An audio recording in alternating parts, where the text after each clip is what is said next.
through giving and offering to God, I was able to honor God and bless His people through His blessings and favor. Hi, I'm Raymart Yangzon, one of the 12 disciples of Kuya John Chester Mones and one for leader of Pastora Sarah Jane Verana. The Lord has tested me many times when it comes to giving. Yung tipong wala nang mahitira kahit pamasahe mo pa. And as I give to the Lord, all I want is to please Him.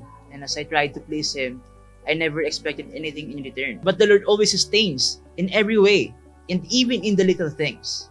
Recently, God has entrusted me to be a part of the home office, a privilege to be a part of the advancement of God's kingdom.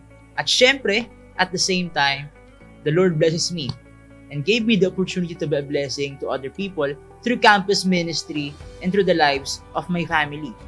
Dito ko naintindihan yung sinabi ng Panginoon sa Acts chapter 20 verse 35 na it is more blessed to give than to receive. Dahil indeed na you are happier when you give, you are more satisfied when you give, and you are more blessed when you give. I'm Raymart, giving my all to the King who sustains everything. Give your all to God, Jigians! Ayan, si Lord, hindi siya nakatingin sa amount ng money na ibibigay natin. Hindi siya nakatingin kung how much ang ibibigay natin ngayon, but He wants to know kung ano laman ang puso natin. Amen? How much of us can we give? Amen? Not how much the money, but how much of us. Okay? So ngayon, pwede bang, I challenge you, yan, na ibigay natin yung ano natin, yung all natin. Kasi na-experience ko din na grabe yung, hindi mo kayang isipin yung abundance na pwedeng ibigay sa'yo ng Panginoon. Okay? Hindi natin kayang isipin, hindi natin kayang ma-imagine kung gaano kagaling at kung gaano tayo gustong i-bless ng Panginoon. Okay? So, pwede bang itaas natin yung mga offerings natin? Ayan, nabigay nyo na ba yung all nyo? Ayan na ba yung laman ng puso nyo? O parang meron pa reluctance sa mga bulsa nyo? Ayan, kung meron pa reluctance sa bulsa nyo, sige, binibigyan ko kayo ng chance na dukutin nyo yan. Huwag yung hayaan na hindi yung kagustuhan ng puso nyo or hindi yung laman ng puso nyo, yung maibigay nyo sa Panginoon ngayong umaga. Okay? Sure na ba kayo dyan?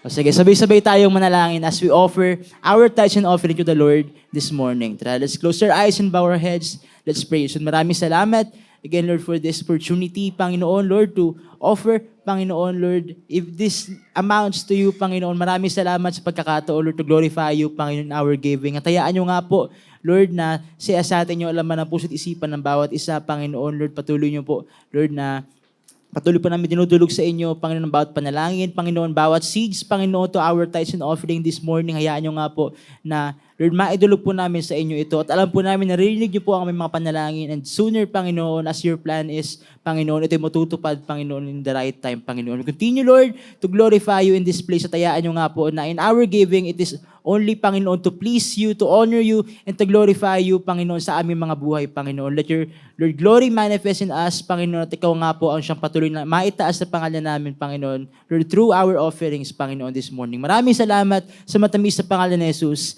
Amen! Ayan, let's give our all to God. Sige, yes.